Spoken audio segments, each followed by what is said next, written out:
Hybrid cars have been for years now said to be the way of the future, but does any average car buyer know why, how it works, or is it really environmentally friendly like it is advertised?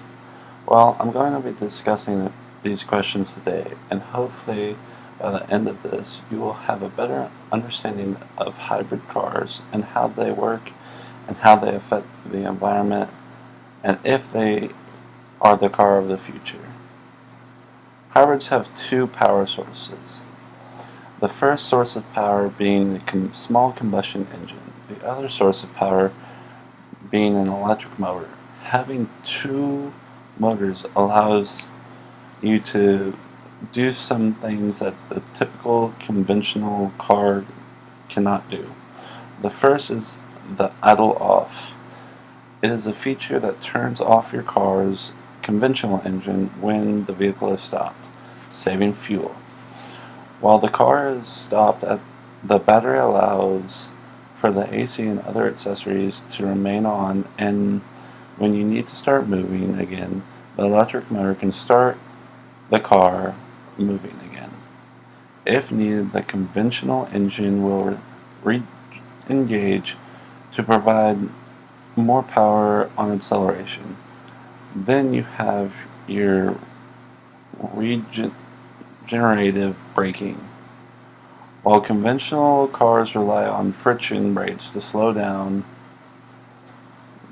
dissipating the vehicle's kinetic energy as heat, regenerative brakes allow some of the energy to be gathered, turned into electricity, and stored in the battery. The storing of the electricity in the battery can later be used to run the motor and accelerate the vehicle.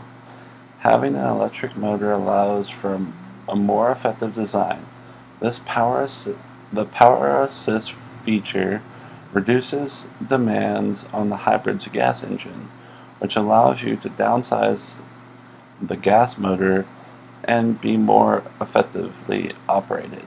The gas motor now produces less power, but when combined with the electric motor, it has the same amount or more power than the conventional motoring car.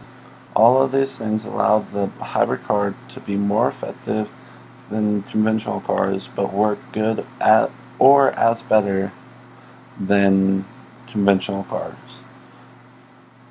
Now that we know how they work, let's talk about how hybrids affect the environment. First of all, hybrids get better gas mileage. A hybrid car gets roughly 5 miles per gallon better mileage than the conventional gas motor.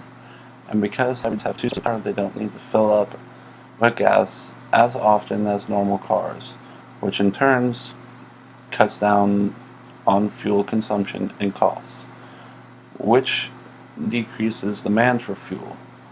As more people buy hybrid cars, the demand for new drilling to find fuel will decrease. It will also help our environment.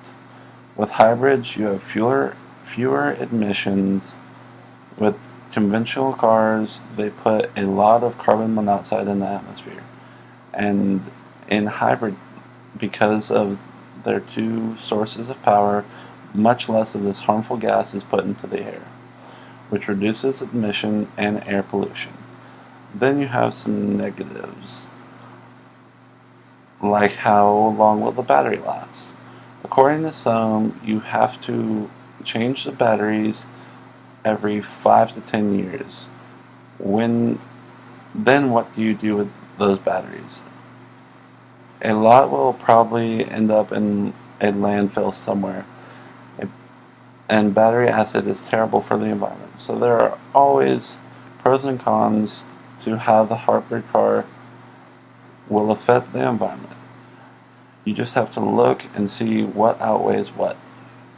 Will hybrid cars be the way of the future?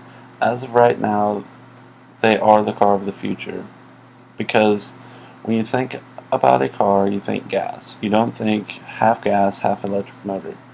People are saying that hybrids are opening up the way to the future of how cars will work. Eventually, everyone will want a car that is more fuel efficient, and hybrids have started to pave the path to the future. In 10 years from now, we might have cars that don't have any gas in them and are powered by water or some other electric resource. The hybrid has started to a revolution, and cars will only get more efficient and environmentally friendly. I hope this was informative on how hybrids will be affecting our world soon. As technology advances, who knows what we will see from car manufacturers. Hybrids are paving the path to help lower emissions and save fuel and money. We will just have to wait and see what will happen in years to come.